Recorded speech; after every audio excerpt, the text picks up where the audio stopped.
Hello, hello. Welcome to Courage Becomes Her, where we connect and share real life stories. I'll talk with women whom I love and am inspired by, women who are experiencing life just like you and me. I'm excited for us to gather together and cultivate confidence, courage, and joy in life and work. Simplicity is not overrated. Simplifying our holidays and really doing the things that bring us life. Like if you're doing something just because you feel obligated to do it because you don't want to disappoint someone, maybe it's time to be okay with disappointing someone. So, to think like, am I only doing this so that this person, fill in the blank, won't be mad at me, will accept me, whatever. And so I say like, be ruthless with your no, not in like a ugly way, but in a protecting your joy, your mental health, your nuclear family, whatever that looks like. And maybe your nuclear family is your roommate. That was Becky Keefe.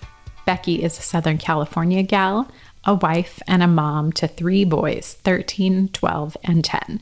She's also an author, a speaker, and a Bible teacher. And she has a day job as the community and engagement manager, as well as editorial manager for Encourage, a community for women.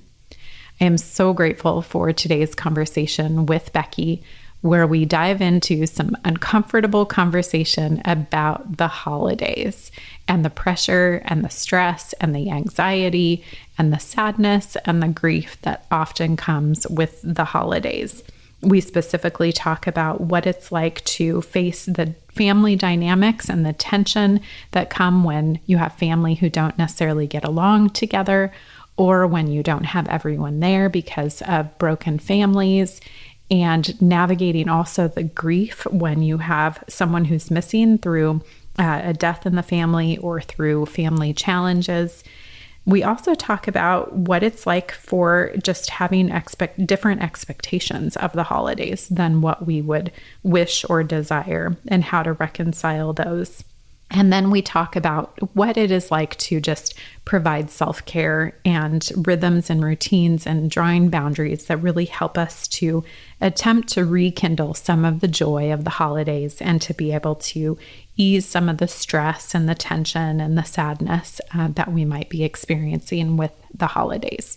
So thank you so much for listening in and joining me for this conversation today with Becky.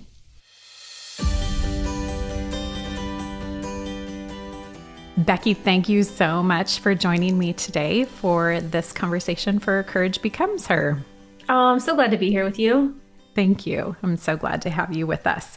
So let's get to know you a little bit, since my friends and audience out there maybe don't know who you are. So you're a Southern California girl, grew up in Southern California.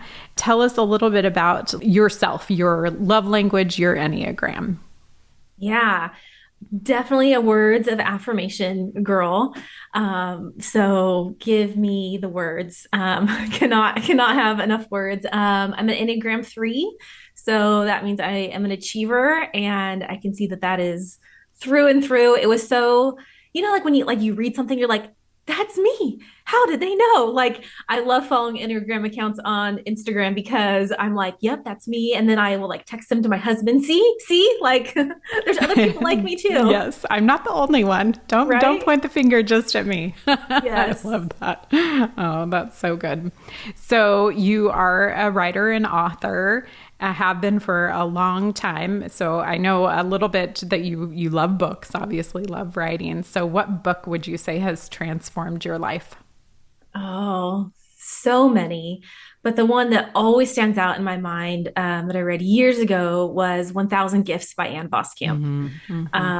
Just that practice of gratitude, and not just gratitude for gratitude's sake, but training our eyes to see the small and to pay attention and realize that those are all ways that God loves us. I read that book when I was in the thick of motherhood. I think my boys were probably like 3, 2, and 1, like they were Mm, little. And that book was really a lifeline of getting out of a season of deep discontentment and discouragement, mm. and seeing that God really was right there with me in the thick of it.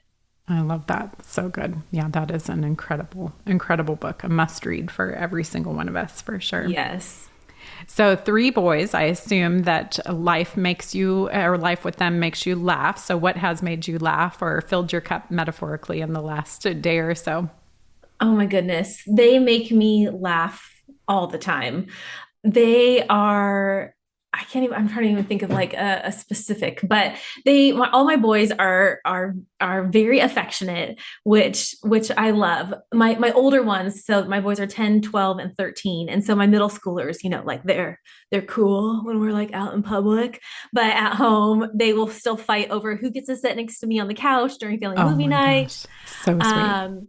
And yeah, they just say little things all the time. Like my 10-year-old, he and I like to banter, and he'll be like, Jude, I love you so much. He goes, I know, mom, but not as much as I love you. It's just not possible. Oh, So oh, he's just a sweetheart. that is super precious. I love that. So good. So, sitting on the couch, what's a best movie or show that you have been following over the last 6 or 12 months or enjoyed? It's not a new one, but so my boys, they love Marvel, Uh huh. and I do too. Not so much the new ones, but the ones that have come out in the last many years. And so we watched all the movies, or almost all of them, and the TV shows. And the last series we watched as a family was Agents of Shield. Uh huh. And so that was fun to get into as a family. And one of my boys is a question asker, so he has Okay. all the questions, and what, yeah, like, well, what would you do if that, and how, and he wants to know how much everything costs, how much do you think that airplane costs, how much do you think that spy gear costs, how much. I'm like, I don't Interesting. know. Huh. I don't know. I don't really care, but Google it. Ask yeah. Siri. Ask Alexa. I love it. Okay, how about a current obsession? Any genre? of of Like book or just. book, podcast, food. Oh, my current podcast I'm obsessed with is Theology in the Raw Okay. with Preston Sprinkle. Just really deep and fascinating. Sometimes I'm like, I'm not smart enough to listen to this because they get like real, like bookish, like academic. But I really just appreciate the way they talk about just events and issues that are facing Mm. today's church. And current obsession is, I like to put a little bit of coffee, add water, and then a chai tea bag. And it like Oh, flavors my coffee okay. without adding like any like sugar or extra calories. Yes, very clever. I like that for sure. That's a good way to do it. So, well, I have not listened to that podcast, so I'll have to check that one out. It sounds like an interesting one for sure. Yeah. So, yeah. Well, thank you for letting us get to know you a little bit. So I asked you to join for this conversation specifically because we are entering into the holidays. And for a lot of people, I think most people, even though some people won't necessarily talk about it or be open about it, the holidays come with a lot of pressure, a lot of stress, a lot of anxiety, even a lot of sadness and grief. Mm-hmm. And I know that you are not a stranger to any of that as well. So I want for us to just talk about that and what that looks like as we enter into the holiday season for that.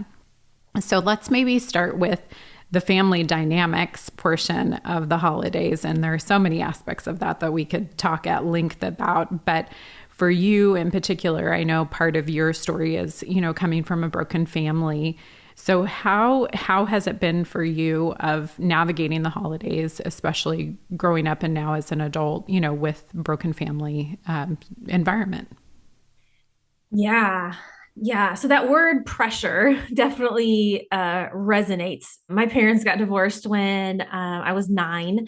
And so most of my life, they have not been together. And so, yeah, that pressure of feeling torn between two places, having to cut time short, having to feel like you have to be on, multiple times, and then add in, other families. So I have two sisters and we are all married. And so then juggling then time with in-laws and those traditions. And then one of my sisters, unfortunately, is also divorced. And so then, and as is one of my husband's siblings. And so then you have all these moving pieces, right? We're trying to juggle so many schedules and dynamics. And when does this person have the kids? And so it can just be a lot. And I think that it's heavy when we have a picture in our mind of what this peaceful, joy-filled, easy holiday experience should be. And then instead we're met with this more chaotic and layered experience. Can be hard. Yeah. Yeah, for sure. So for you, like what has helped you to navigate that over the years, both as a child as well as an adult now, knowing that is your experience and has been your life?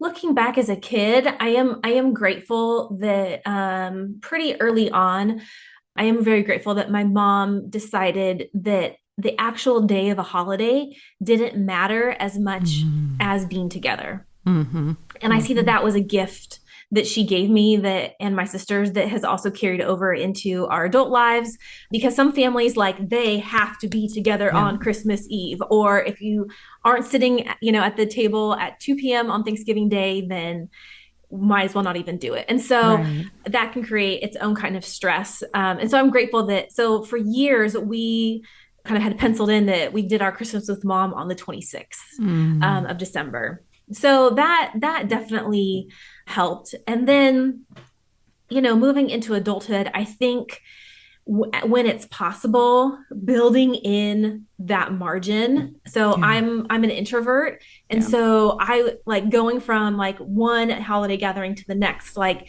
doing two things in one day is just too much. It's just too much. Like, so like this year, we'll do something with my husband's family on either Saturday or Sunday after Thanksgiving. And so then I'm like, okay, then I could host something on Thursday, because I know that like I could have some buffer in between. Yeah. But I think just like advocating for yourself of what your emotional capabilities and boundaries are, and advocating for yourself in a way that, still honors the people around you, but realizing that you have a voice too. Yeah. Gosh, I love that. And I love that, just giving ourselves permission to make new traditions or make traditions outside of, what may have been our expectation. That is just so good. It's so beautiful. One of the things that I think you talk about in a book that is coming out, and I want you to share a little bit more about, is just kind of your experience also of having after your parents divorced, having family together, having your separator, your divorced parents back together in the same room. So kind of talk about that and that experience. Yeah, well, I share this story in a new book by Encourage. It's called "Come Sit with Me." I love the subtitle. It's how to delight in differences, love through disagreements, and live with discomfort. Do we all not need this for book? Sure. Oh my gosh, especially heading into the holidays. Yeah. And so I share the story about, I know some families who, once they've gotten divorced, like, of course, like it's never anyone's goal, right? That's never what anyone goes into marriage hoping to do. Yeah. But some families are able to maintain an amicable relationship, kind of, co-parent together. The family unit is different, but there's still some cohesion to it. That was not my story. Yeah. There was a lot of animosity between my parents growing up. I don't ever remember wanting to be in the same room with them. I remember, at sporting events or high school musicals, like them sitting on opposite sides Wow. of wherever we were. Even at my own wedding, they were not willing Mm. to sit together. Wow. And so that's the level of relational division and stress that I lived with as a kid and into adulthood.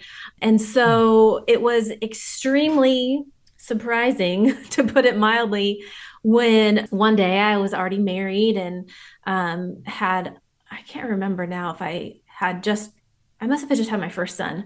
And we were getting close to the holidays. And one day my mom says, "Hey, what would you think about if I invited your dad to join us for Thanksgiving?" Wow. Yeah. I was like, was there static on the line? Like, I must have misheard you. Yes. And she went on to say, I don't even know if he would accept an invitation with me, but I know how hard it is for you and your Mm. sisters. At that time, my dad he had previously been remarried and then divorced for a second time. Mm. And he just was in a really, really low place in his life. And Mm. so my mom knew that it would be an added stress for me and my sisters to have to like host something with him Yeah. when life didn't feel very celebratory. Mm. And so my knee jerk reaction was no way. And that's Mm. to put it like the PG version. Like that's not Mm. what I thought in my head. Because I was like, I no, like I thank you for the consideration, but like that sounds horrendous. Like Yeah. why would I willingly put myself in an extended meal with like this palpable tension? Mm. And anyhow, I share more in my chapter Come Sit With Me, but basically I'm so grateful that my fear, and really it was fear of getting hurt, fear of Sure. discomfort, didn't win out. Mm. And my mom did invite my dad, which was the first miracle. The Mm. second miracle was my dad did accept. And then the miracles after that just kept coming because he showed up Wow. and we sat together as a whole family. And that was the first of what then became a standing invitation for my dad to join us for holiday meals, which Wow. he did until he passed away 12 years ago. Wow. Oh my gosh. That's just incredible for sure. So, kind of looking back on that, and I know you were an adult when that happened, like if you think about other people who are in that situation, like, maybe they're divorced themselves, the women are divorced and they're thinking, maybe I should invite my kid's dad, like what would you say to some of those women who are kind of contemplating that, or maybe aren't really wanting to contemplate it, but Right. but are. But maybe your heart is pounding at this very moment and you're Yes, sweating a little bit and exactly. Yeah. thinking, am I supposed to do this? Yeah. I would say that if we are going to make a mistake or an error in this life, let us err on the side of love. Mm. Let us err on the side of humility. I see when I think about that first Thanksgiving reunited with my family, I think about the humility that I wasn't Yeah. expecting, but that made it possible. The humility for my mom to extend that invitation with the belief, and it was a founded fear that Yeah. she would probably be rejected. And then Mm. humility for my dad, who was a very prideful person, to accept that offer. And I think for my sisters and I to say, okay, like we're going to lay down the years of wounds and trauma and believe that not that one dinner of mashed potato and gravy is going to like erase Sure. decades of pain. It's not. But Yeah. are we willing to humble ourselves and believe that God Mm. could do something new? And so with that, I would say just a reminder that like we are responsible for our obedience, Yeah. but God is responsible for the outcome. We Yeah. cannot influence how someone is going to respond or react. Yeah. But That's can so we good. give the benefit of the doubt? Can we choose to show love and kindness regardless of whether someone reciprocates that or not? Mm. So those are the questions that I would encourage someone to think about and to process with the Lord. Yeah. Wow. Yeah. Those are so good. Not easy, but No, definitely can no. be very beautiful. Very good for sure. Hello, Courage Becomes Her Friends.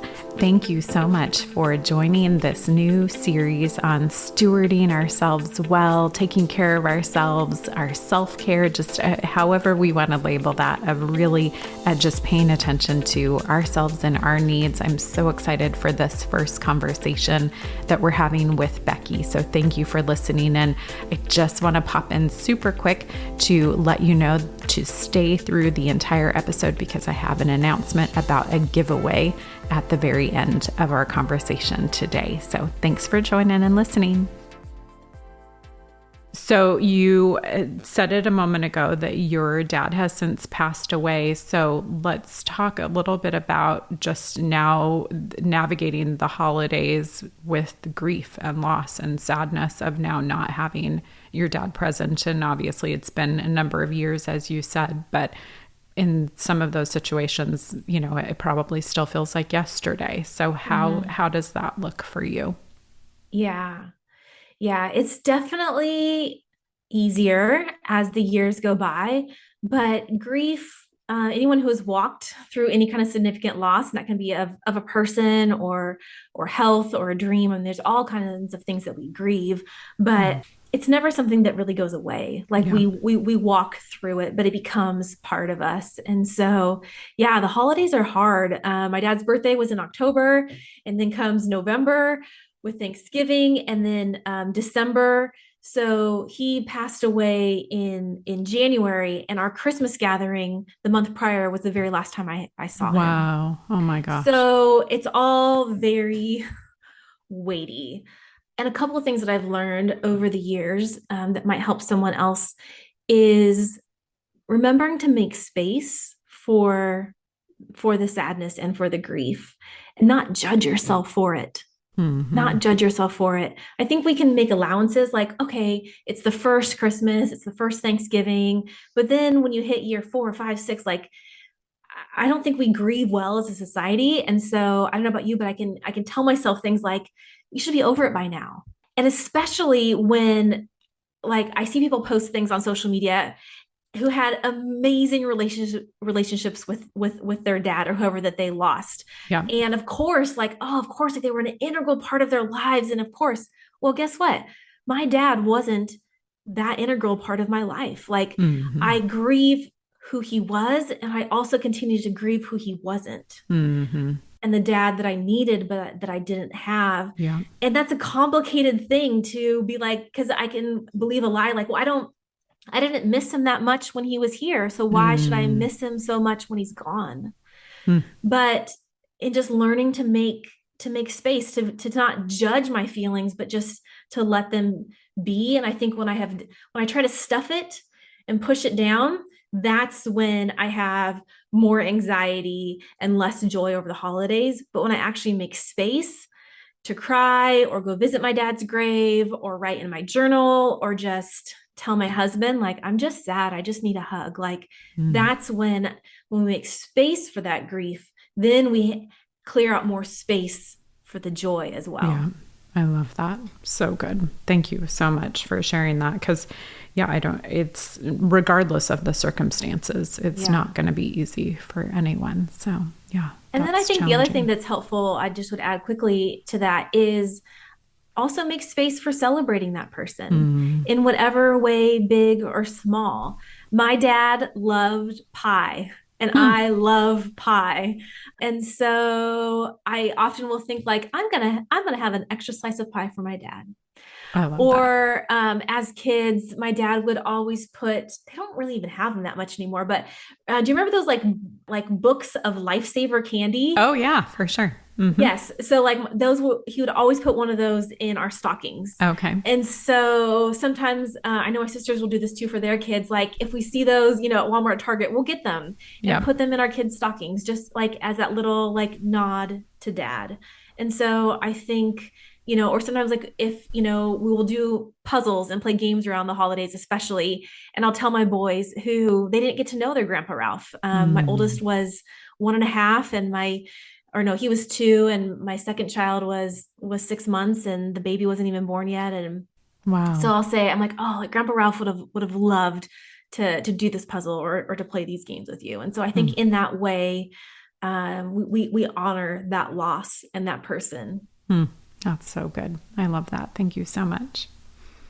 One of the things that you talk openly about is just your ongoing experience with anxiety and depression. And I know that that's a very common thing for many people and becomes even more pronounced for a lot of people during the holiday time. So as you enter into the holidays, like what does that look like for you to kind of take care of yourself, knowing that, that is part of your reality? Yeah. I think the biggest way that I kind of prepare myself and care for myself is being realistic about my limitations. Mm.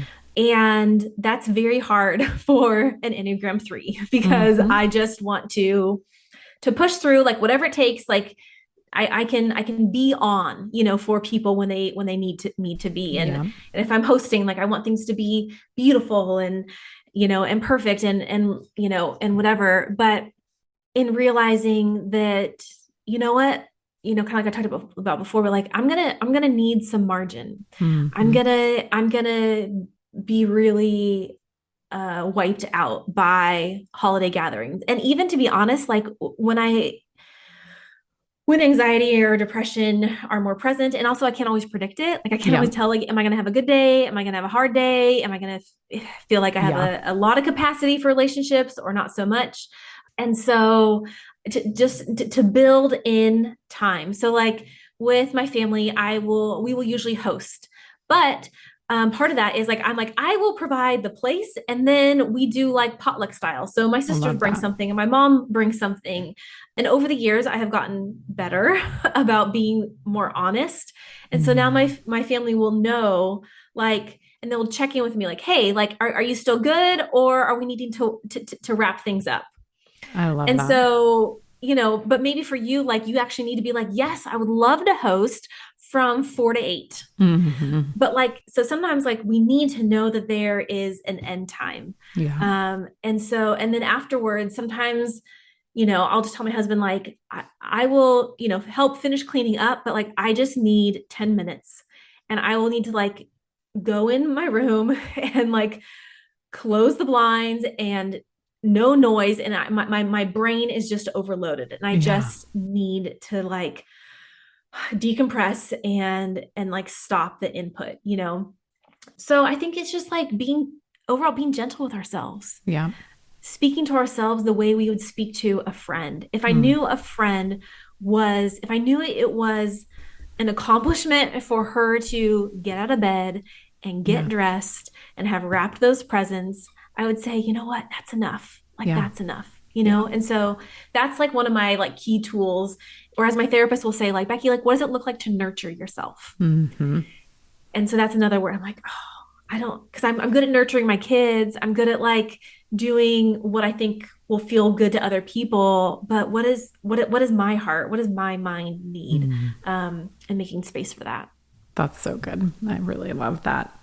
So I think you alluded to it, but we try to take on so much during the holidays. And I see it with clients that I've had over the years that they make this list of like, here's all the things that I want to do between, let's say November 20th and January 2nd.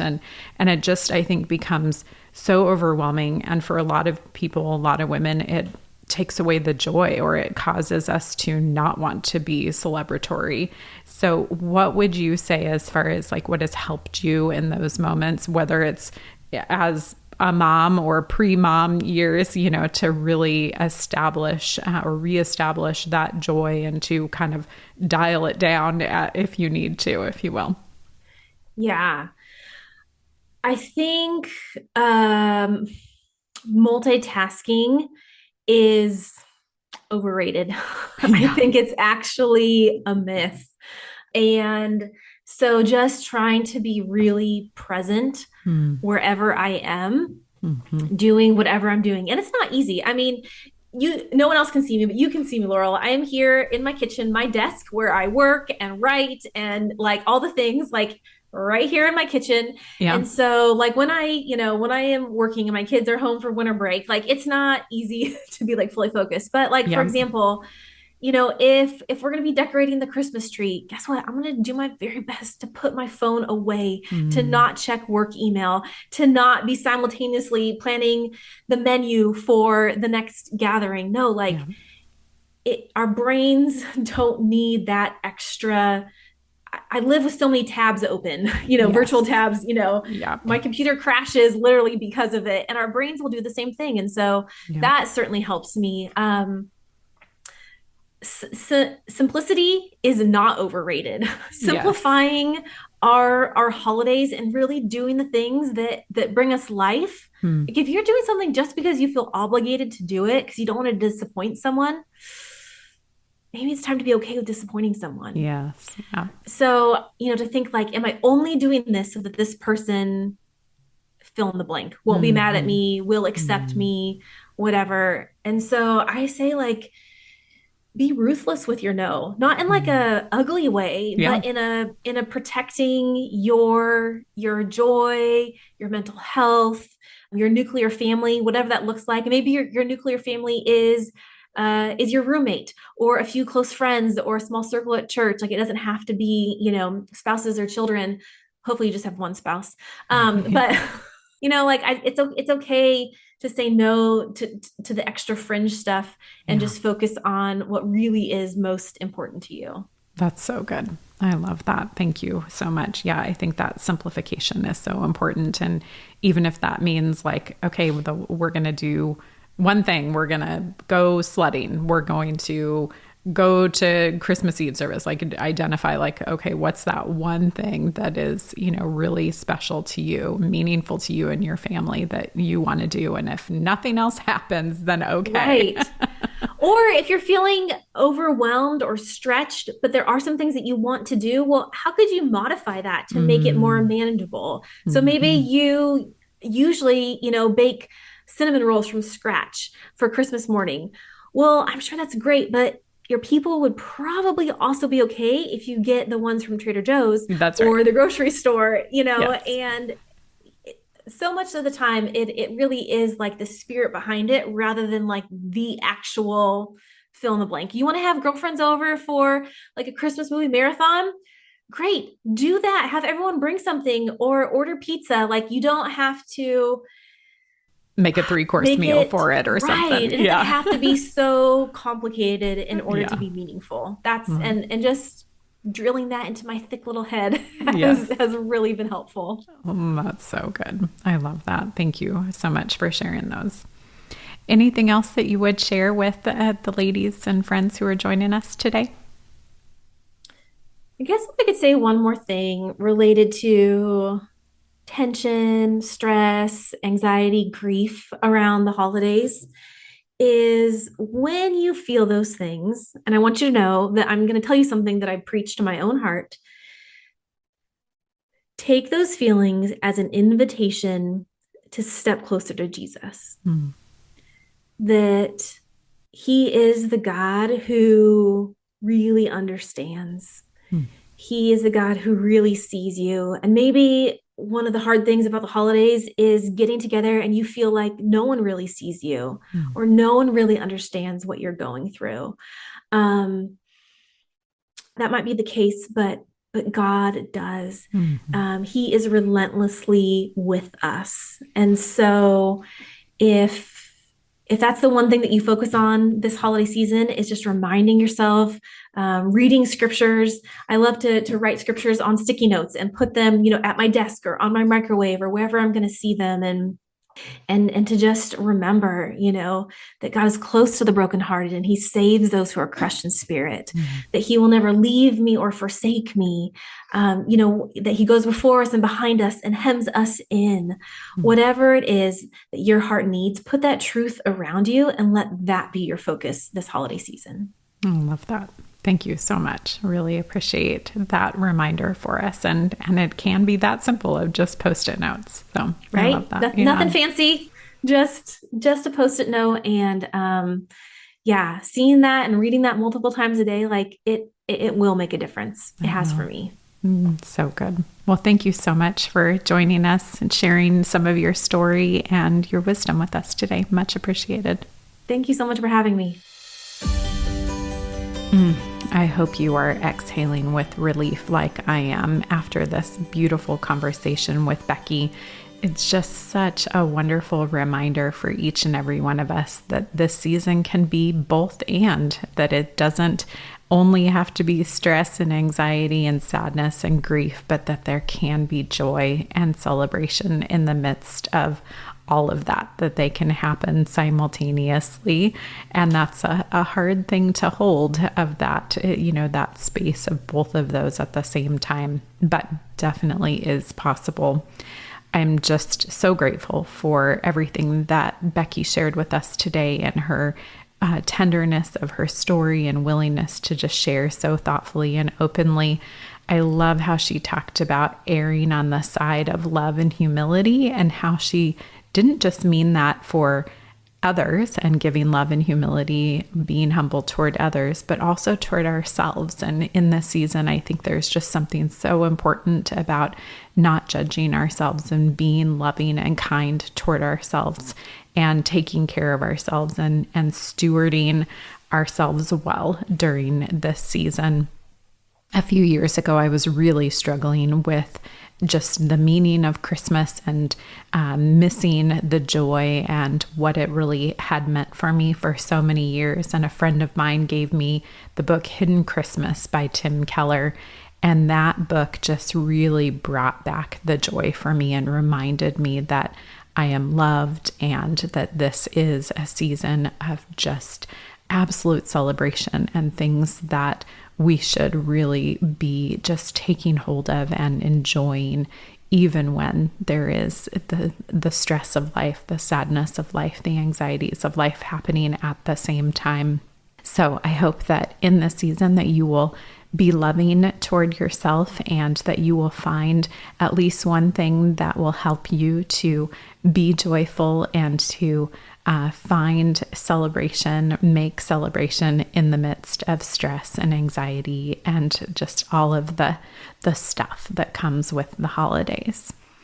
I do want to let you know, and I'm so excited about this, that Becky and Encourage and Revel Books have joined together to partner with me for this episode today to offer 2 books, 2 copies of Come Sit With Me, the newest Encourage book that Becky talked about, as a giveaway to our listeners and those of you who follow me on social media. So go to my Instagram, Laurel Emery on Instagram, and see today's post, Tuesday, November 22nd, with all the information of how you can join the giveaway for a copy of the book, Come Sit With Me. So thank you so much for joining for this conversation. Appreciate you so much, and have a wonderful Thanksgiving. What an honor to help you to cultivate confidence, courage, and joy in your life and work. Thank you so much for inviting me to journey with you. I look forward to being back with you next week, where we'll hear another story from a woman whom I love and am inspired by and look forward to learning from.